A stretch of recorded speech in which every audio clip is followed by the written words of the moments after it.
Welcome the Lord's chosen. When the truth starts sounding like classified information, that's when you know you've seen too much. Somewhere between your silence and their surveillance, a file got opened with your name on it.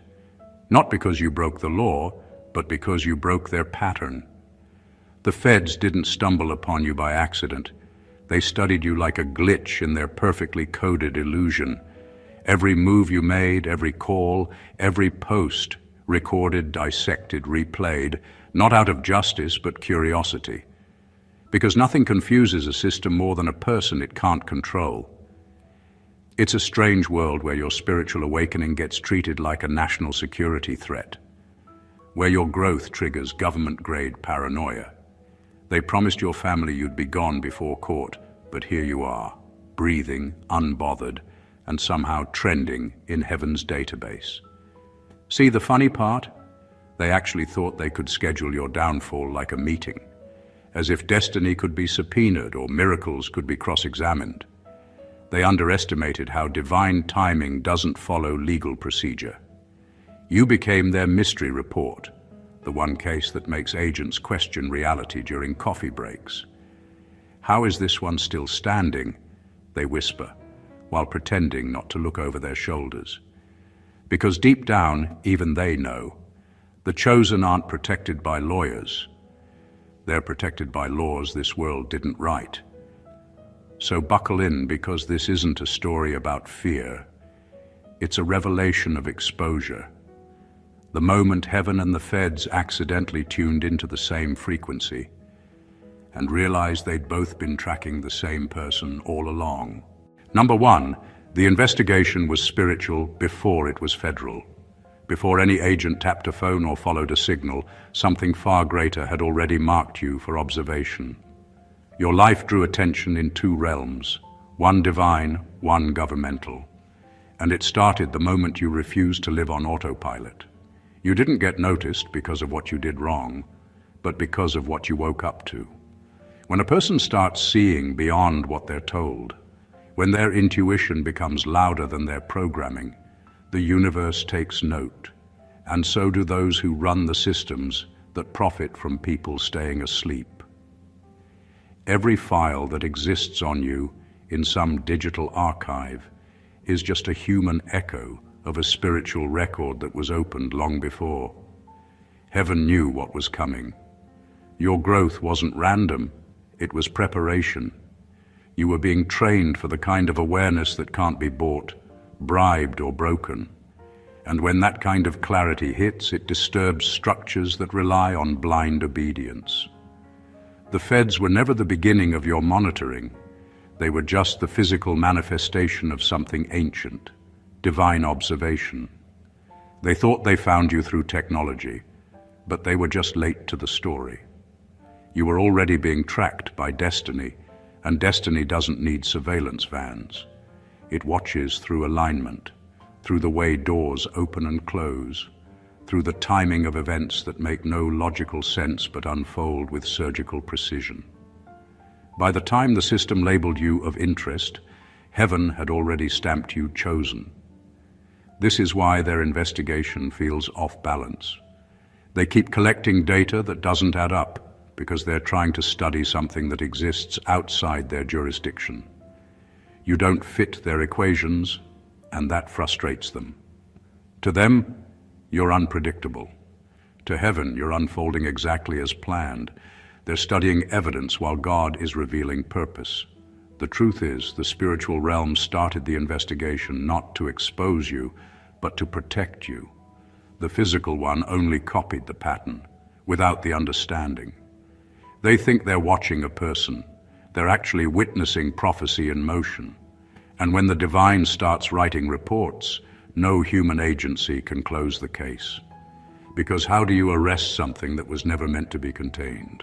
Number two, their fear wasn't about crime, it was about control. You didn't scare them because you broke rules.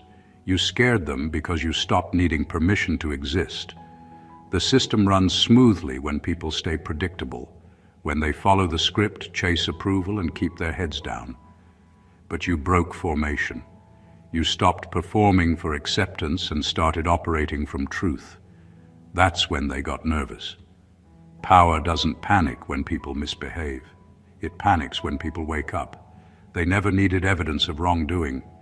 They just needed justification for interference. You became the kind of person they couldn't categorize, and that alone is enough to trigger every defense mechanism in a structure built on control. When you no longer respond to threats, flattery, or manipulation, you become a liability to the narrative. That's what you are, a narrative breaker. The system relies on fear to maintain order, but you started functioning from faith and clarity, and that short-circuited everything. Their fear wasn't that you'd commit a crime, it was that you'd expose the real crime. How power has been manufactured and distributed to keep certain minds quiet. Your independence made you unpredictable. They couldn't tell what you'd do next because you weren't playing by the usual programming. And when someone moves by divine timing instead of social conditioning, control collapses. They had to make you look dangerous because that's how control protects itself, by rewriting the story. They couldn't convince you to stop, so they tried to convince everyone else you were the problem. That's how systems neutralize influence. They isolate, discredit, and overanalyze until people forget why the person was targeted in the first place. But their fear was never personal. It was systemic.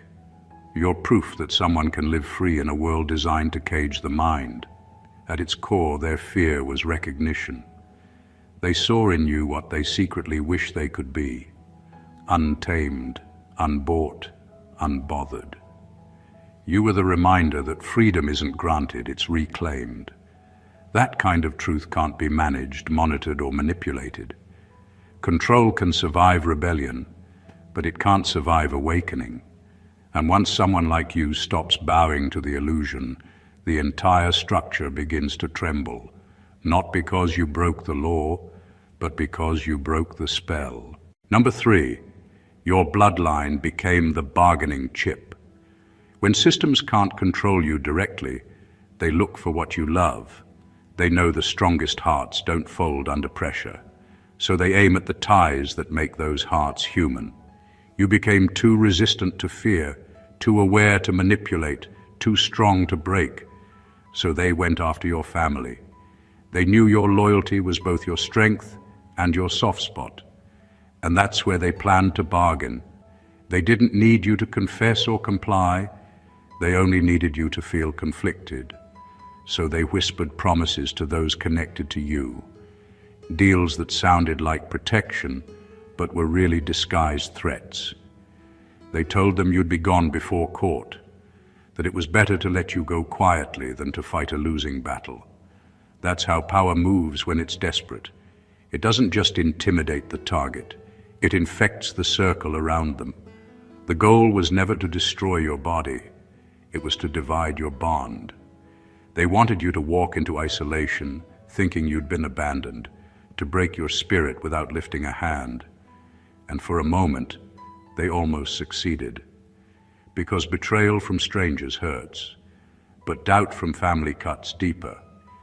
They used emotional warfare dressed as concern. They made your name sound like a problem, not a promise. But what they underestimated was that loyalty built on divine purpose doesn't dissolve under fear.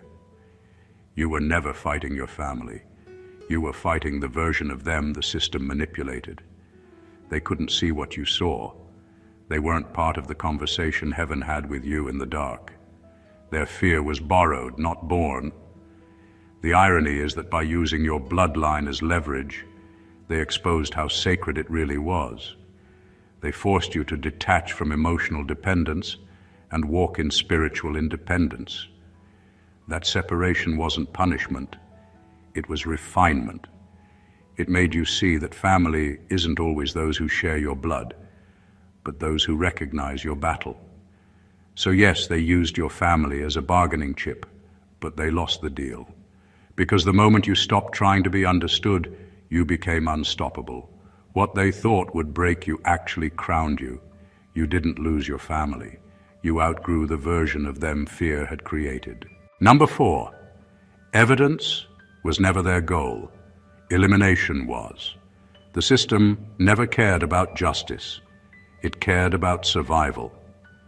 The moment you became aware of what was really happening, you became a threat, not because you did something wrong, but because you saw something you weren't supposed to understand. That's when they changed the mission. They stopped searching for evidence and started building a storyline, one that would make your removal look righteous.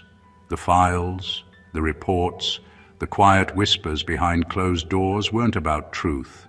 They were about theater.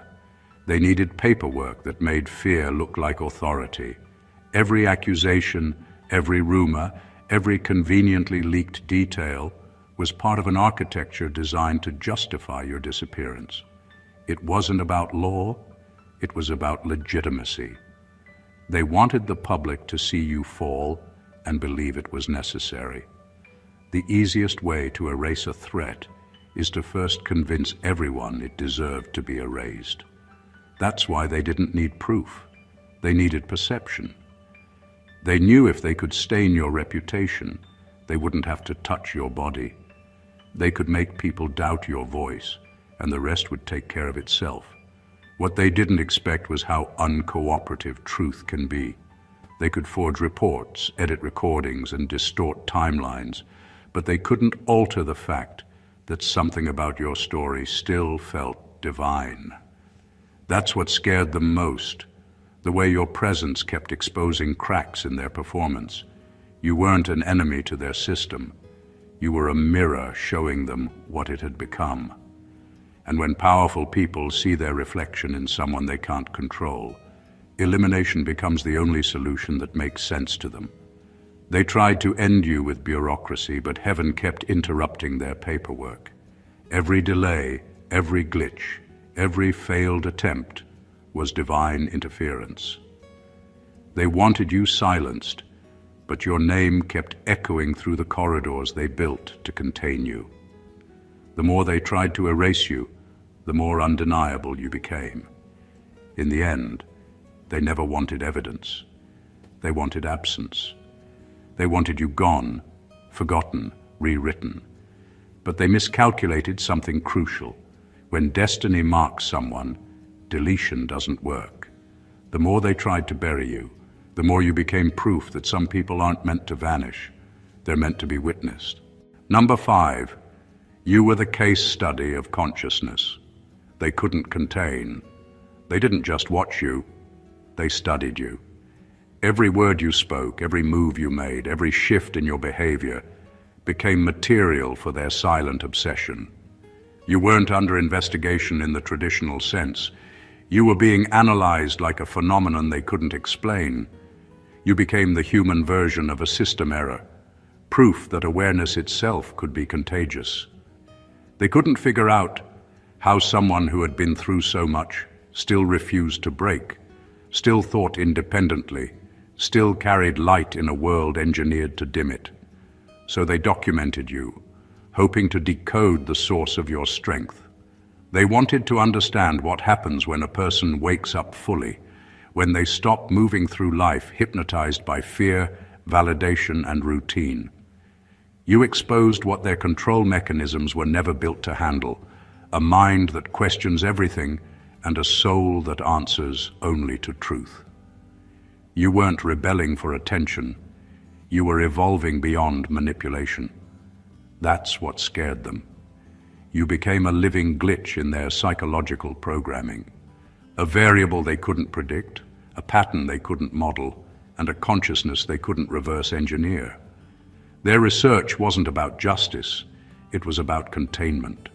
They wanted to observe how far an awakened individual could go before breaking, what triggered emotional exhaustion, and how to prevent others from following your path. You became their secret blueprint of resistance, a reference point in their reports on uncontrollable subjects. But the irony is, while they studied your resilience, they accidentally absorbed your truth. You can't stare at light for too long without being changed by it. What they didn't realize is that your strength didn't come from rebellion, but from revelation. You weren't trying to fight the system. You were just too awake to belong to it. Every attempt to box you in only proved how limitless you had become. You turned their experiment into exposure, their analysis into evidence that human consciousness can't be caged. They thought they were dissecting a person, but they were actually witnessing a shift. The kind that no report, no theory, no database could explain. You weren't their subject. You were their awakening in disguise. Number 6. The real crime was your awareness. You didn't break a law. You broke a pattern. The only thing you were guilty of was noticing too much. In a world built on distraction, awareness becomes rebellion. They didn't come after you because you were dangerous. They came after you because you were awake. When you started seeing behind the curtain, when you stopped believing the headlines and started reading the motives, you crossed an invisible line. Awareness isn't supposed to be criminal, but in a controlled society, it's treated like contraband. Your clarity disrupted comfort zones that depend on confusion. You saw how lies were dressed as laws, how manipulation was disguised as management, and how silence was rewarded while truth was punished. You realized that most people aren't asleep by accident. They're lulled into comfort by design. That realization alone made you a threat, because systems survive not on order, but on obedience. You stopped giving them that. You stopped nodding along to illusions. You started thinking for yourself. And in their world, independent thought is treason. They couldn't charge you for what you saw, so they looked for ways to twist it. They started calling your discernment defiance, your confidence arrogance, and your peace instability. That's how power protects itself, by pathologizing anything it can't predict. The real goal wasn't to punish you. It was to make others afraid to think like you. They needed to turn your awakening into a cautionary tale. But awareness can't be outlawed. Once you see, you can't unsee. Once you know, you can't unknow. They can shadow your name, censor your story, or twist your truth, but they can't reverse the download. You carry knowledge that refuses to stay buried. That's what unsettles them. Not your presence, but your perception. You stopped being influenced and started being influential, and they realized too late that the most uncontrollable force on earth is a mind no longer trapped by fear. Your awareness wasn't the problem. It was the proof. Proof that clarity is power. Proof that you can't imprison someone who's already freed their mind. They wanted to punish you for waking up, but all they did was prove how dangerous truth becomes when one person dares to live it out loud. Number 7, they promised your end, because they couldn't predict your return. When powerful people can't understand your origin, they try to control your ending. They promised your downfall not because you were finished, but because they were desperate for closure to a story they couldn't rewrite. They wanted you gone because your existence disrupted their sense of certainty. You became a reminder that some people rise without permission, and that unsettled those who built their power on the illusion of authority. Their mission was never about right or wrong. It was about removal. Erasure was their version of victory. They thought if they took you out of sight, they could take you out of relevance. They assumed your silence would translate into disappearance. But you were never just a body. You were a broadcast. You didn't live from circumstance. You lived from assignment. That's what they missed. They could trace your location, but not your purpose. They could file your name, but never decode your essence. When someone moves through divine timing, human plans become background noise. They wanted to bury you, but your story had resurrection built into its DNA. You didn't rise for revenge. You rose because purpose doesn't expire under pressure. What they called elimination was actually transformation. They thought the ending they scripted would define you, but it only confirmed you. Every trap, every lie, every strategic silence only became proof that you were never walking alone. Their confusion came from trying to apply worldly logic to a spiritual assignment. You were operating from a realm that doesn't need validation or visibility to exist.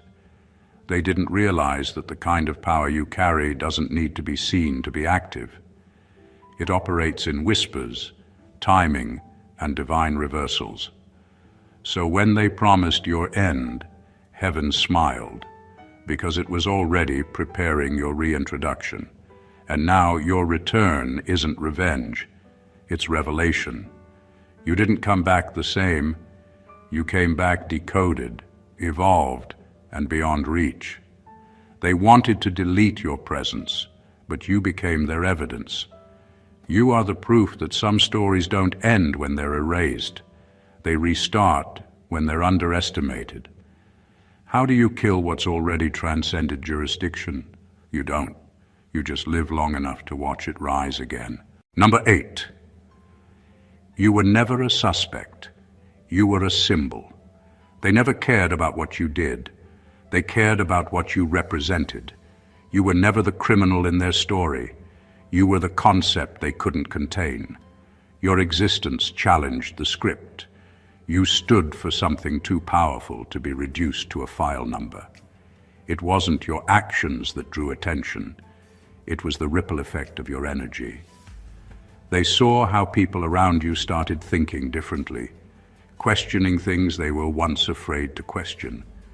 That's when they realized you weren't just an individual. You were influence. And influence is far more dangerous than any so-called crime. They didn't fear your mistakes. They feared your momentum. One person who sees clearly can awaken 100 who are still blind. That's the threat you posed. Not rebellion, but revelation. You became a walking contradiction to everything they taught people to believe. That power belongs to the system, that truth comes from the top, that silence equals safety. You shattered that illusion simply by existing authentically. So they did what systems always do when a spark appears. They rushed to smother it. They tried to silence you not because of what you said, but because of what your voice could inspire in others. They tried to twist your story, frame your narrative, make you look unstable, extreme, or misunderstood. Anything that would make the crowd step back instead of step forward. Because symbols, when embraced, become movements. And movements don't ask for permission. They create change. But the problem with symbols is that you can't really destroy them. You can erase the person, but you can't erase the meaning. Once people have seen the truth behind the mask, they can't unsee it. You became a mirror that made others question what they were reflecting. You didn't lead a revolution with weapons. You led one with awareness. They labeled you a threat, but what they really meant was teacher. You exposed the weakness in their control, that it only works on those who still believe in it. You were never a suspect in their investigation. You were the evidence that freedom is contagious. And no system, no matter how powerful, can silence the idea whose time has already arrived. Number 9. They didn't want the truth. They wanted a confession. When those in power start to feel their authority slipping, they don't go looking for honesty. They go looking for submission. That's what happened to you. They didn't need the truth. They needed control. They didn't care what really took place, as long as you signed off on their version of events. The goal wasn't justice, it was domination. They wanted you to validate their illusion, to surrender the narrative so they could play creator. Because in their world, truth doesn't have to exist, it just has to obey. They twisted every question, every meeting, every accusation into a performance designed to make you fold. They weren't trying to uncover facts. They were trying to manufacture guilt. They wanted to watch you admit to things you never did, not because they believed it, but because it restored their sense of control. For them, power isn't about evidence, it's about ego. When they can make you confess to their lie, it reinforces their delusion of superiority. but you didn't give them that satisfaction. You refused to co-sign a reality that didn't belong to you. And that's what drove them mad. The quiet strength of your refusal. You didn't shout, you didn't beg, you simply didn't agree. That simple act of resistance exposed how fragile their control really was. They could manipulate paperwork, twist language, or threaten consequences, but they couldn't rewrite your conviction. The irony is that their obsession with your confession revealed their guilt, not yours. Because when the powerful need lies to feel stable, it means the truth has already started eroding their foundation. You stood there as a mirror they couldn't handle, a reflection of how little power they actually had when faced with someone who refused to play along. They wanted to be gods, deciding right and wrong by decree, but your silence dethroned them.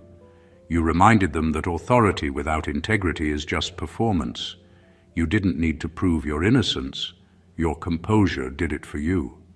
The truth they tried to bury became the one thing they couldn't control. Because when truth lives inside you, no amount of pressure, paperwork, or propaganda can force a confession from someone who's already free. Number 10, their promises to your family were psychological warfare. They understood something cruelly simple. If they couldn't reach you through fear, they'd reach you through love.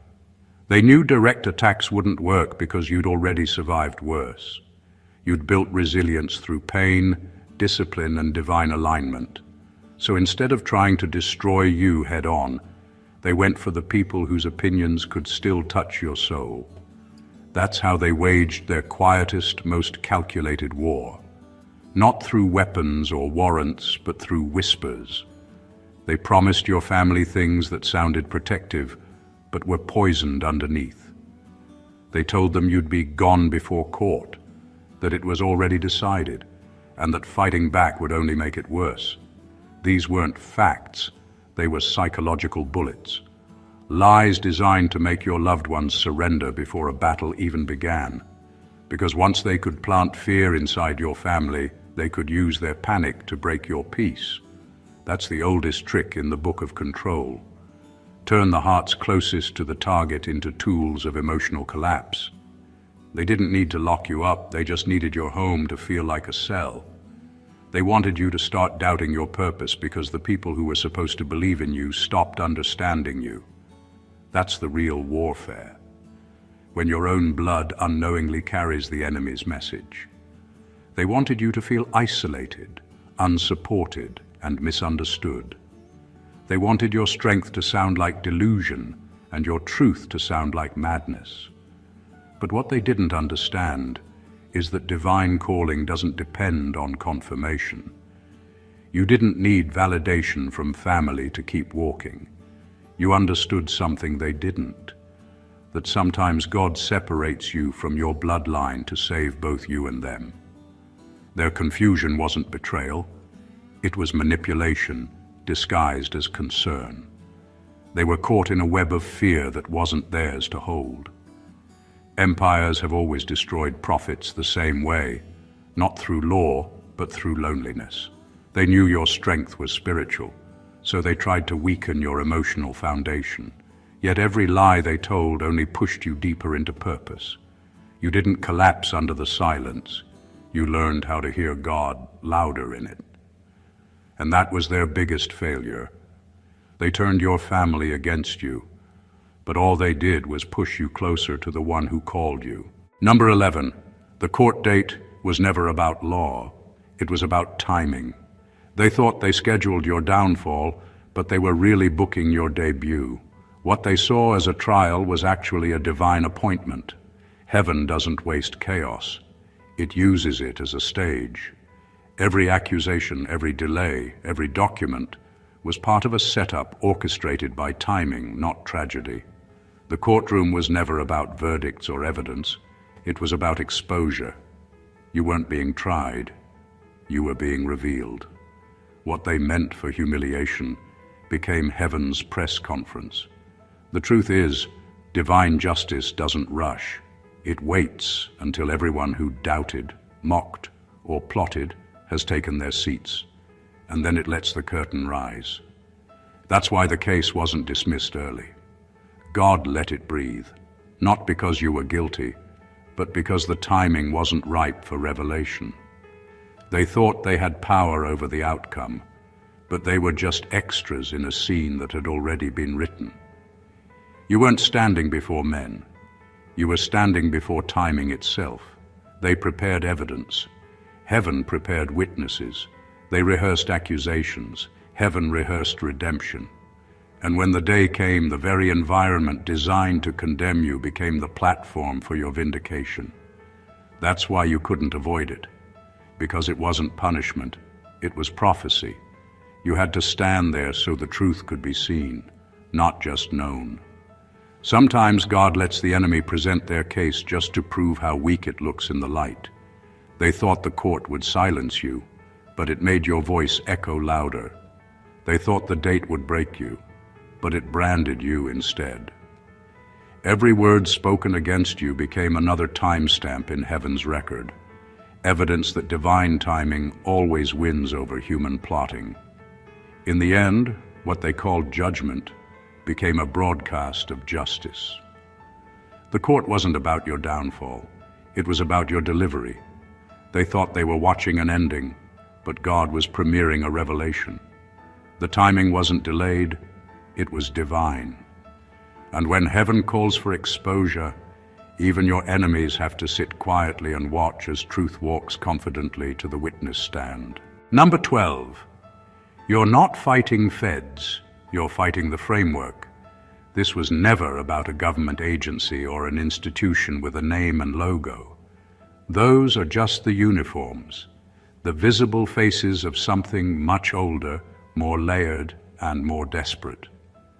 What you're really up against is the framework, the invisible operating system that controls perception, behavior, and belief.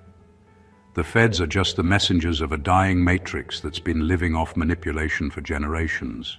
When you started questioning what everyone else accepted, you didn't just irritate people in power, you triggered the system itself. The framework doesn't survive on truth, it survives on illusion. It needs people to believe that authority equals morality, that paperwork equals justice, and that fear equals safety. It doesn't care who wears the badge, as long as someone enforces the lie. That's why your awakening caused so much disruption. You didn't just challenge rules, you challenged the subconscious obedience that keeps the machine running. You exposed that the law isn't always lawful, and that order can exist without being just. So when the system pushed back, it wasn't personal, it was mechanical. It reacted the way a glitching computer reacts to a virus, by trying to delete the threat. But you weren't a virus. You were an update. You didn't come to destroy. You came to expose what no longer works. And that's why everything started malfunctioning around you. The illusion couldn't handle being seen. It wore the mask of authority, waving laws and protocols like armor. But underneath it was trembling. Every badge, every headline, every threat was just panic disguised as policy. What you've been fighting is not human. It's habitual. It's the collective addiction to false power. You're dealing with a consciousness that feeds on fear and conformity. That's why it attacks awareness, because awareness starves it. You weren't fighting agents. You were confronting archetypes, fear, deception, control. Once you realized that, their power began to shrink. You're not at war with people. You're disrupting a pattern. You're not being punished for rebellion. You're being tested for readiness. The framework is collapsing, and your presence is proof. You didn't come to fight the feds. You came to unplug the illusion that uses them. And the moment you stopped fearing the structure started fearing you. Number 13. They can read your messages, but not your mission. They've tapped into your calls, traced your routes, mirrored your devices, convinced that the secret lies in what you say or where you go. But they'll never find what drives you. because your purpose doesn't live in data. Your mission isn't something that can be screenshotted, copied, or leaked. It's encrypted in a frequency they were never built to access. They can read your words, but not your wavelength. They can analyze your behavior, but never your becoming. That's the divine joke. They keep searching for what can only be spiritually revealed. They think your life runs on logic, like theirs, so they track patterns, waiting for a predictable move. But your spirit doesn't move by algorithm. It moves by assignment. Every time they think they've mapped your next step, heaven reroutes you. You're not running from them. You're just operating in dimensions they can't monitor. Their software reads everything except obedience to divine timing, and that's where your real strength lives. To them, your silence looks suspicious. To God, it's strategy. They see delays and call them failure. Heaven sees them as calibration. They're confused because they keep looking for evidence of intention in your history, not realizing your direction comes from eternity. They try to document your motives, but there's no language on earth that can translate what's written in your spirit. Every attempt to decode you ends with contradiction because your blueprint wasn't printed on paper. It was breathed into existence. That's why their reports never make sense. One page says you're unpredictable, another says you're strategic. One claims you're a danger, another calls you disciplined. They don't realize both can be true when purpose is involved. They can clone your voice, but they can't replicate your vibration. They can monitor your moves, but not your meaning. You were never meant to be understood by systems built on surface observation. You operate from divine instruction, not human validation. Their confusion is confirmation that your mission is still protected, because the truth is, they can read your messages all they want, but they'll never decrypt the one thing that matters. You were sent, not made, and the source that sent you doesn't leave a paper trail. Number 14. The case they built against you became the proof God built through you. They collected documents, twisted narratives, and built a case they believed would erase your name. They thought the weight of false evidence would crush your credibility and silence your purpose. But what they didn't realize is that God can turn any file into a testimony. Every lie they wrote became part of a script that heaven already edited. The paperwork they used to bury you didn't become your ending. It became your evidence. What was meant to label you became a ledger of everything you survived. Each accusation, each rumor, each forged detail didn't cancel your destiny. It confirmed it. They thought exposure would destroy you, but it actually validated your assignment. You see, divine justice doesn't erase the attack, it repurposes it. The same system that tried to convict you became the stage for your vindication. The same people who whispered your downfall will one day quote your story as proof that protection doesn't always come through silence. Sometimes it comes through spectacle. What they intended as humiliation became documentation. Every charge against you turned into a chapter of how divine power rewrote human verdicts. Their paperwork couldn't bury you because heaven already copyrighted your existence. You weren't being judged, you were being documented. They were unknowingly writing your testimony in legal ink. And now, when people look back on the records, they won't see guilt. They'll see grace. They'll see a system that tried to end you, and a God who used the evidence to expose corruption itself. When heaven is behind you, even your enemies become unwilling historians of your miracle. They thought they were building a case. They were building a monument. They thought they were writing your downfall. They were publishing your divine immunity. You didn't just survive the setup. You outlived its narrative. The case they built didn't prove your guilt. It revealed your significance. It showed that you were worth orchestrating against because your existence threatened the illusion. And now, every signature, every seal, every fabricated report stands as proof of one thing. God can use bureaucracy as a mirror to show how powerless power really is. The case they wrote to end you became heaven's receipt that you were untouchable all along. Conclusion. In the end, this was never about justice. It was about jurisdiction. Not the kind that exists in courtrooms or government buildings, but the kind that decides who has authority over truth itself. They moved with laws, but you moved with light. They built cases, but you built character. Every investigation, every whisper, every headline was never really about what you did. It was about who you are.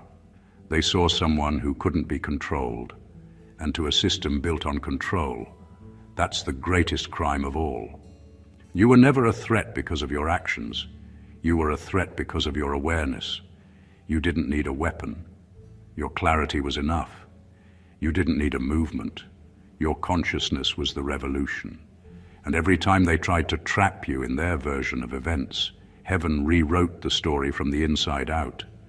That's why their evidence keeps collapsing. They're working with paper, you're working with prophecy. Their goal was exposure, but they didn't realize God already exposed them by letting you survive. The truth is, you were the divine disruption their world wasn't ready for. You weren't sent to destroy the system, you were sent to reveal it. You didn't break it. You just stopped pretending it was whole. The more they studied you, the more they realized they weren't investigating a person. They were confronting a phenomenon. You became living proof that divine intelligence moves in silence, but strikes in season. That's why no matter how closely they watch, they'll never understand the script, because the author never gave them access. The case against you became a mirror for them, showing how fear masquerades as justice and how power hides its insecurity behind procedures. They thought they were writing your downfall, but heaven was using their ink to sign your vindication. What they meant for exposure became expansion. What they meant for elimination became elevation. And now you stand not as a defendant, but as evidence, living proof that divine assignments can't be audited by human systems. They know your name, but not your nature. They've seen your file, but not your fire. They can read your history, but they'll never comprehend your resurrection, because you were never fighting them. You were outliving the framework. If this message resonated with you, if it opened your eyes, stirred your soul, or reminded you that your story isn't over, then make sure you subscribe to the channel, like this video, leave a comment, and share it with someone who needs to wake up to their own divine immunity. This isn't just content, it's confirmation. Your survival isn't an accident. It's evidence that the system failed and purpose won. Stay blessed always.